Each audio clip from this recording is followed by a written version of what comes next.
de fetița acum, de fetița acum. Du-te tu, du-te tu de obite de tu. Obita, uțeta. Obita, micuță, zi scumpă. De ce mă dați de pat? Păi de ce mă dați de pat? Du-te tu, pe mine mă doare și tu râzi. Pe mine mă doare și tu râzi.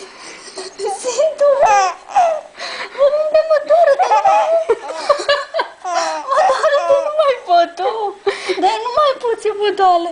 Și tu râzi aici de mine. Păi de ce râzi? Ia zi de ce râzi? De ce râzi tu? De ce râzi tu? De ce râzi tu, iubita mea, tu? Pe mine mă doare, dar nu mai pot. De nu mai pot ce mă doare. Așa-i? Așa, iubită mică, așa, iubită Ugeta. Haide, lăzi un pic, haide mai lăzi un pic. Un pic, un pic, un pic, un pic, un pic, un pic, un pic. Mai vrei să lăzi? Mai vrei să lăzi? Gata. Mami, curge scuipiciu? E scuipiliciu, nu? Abia văzut acum pe tine, gata. Mama, cum ai râs, mama? Da, spun, dar ai văzut cu ce glas râdea?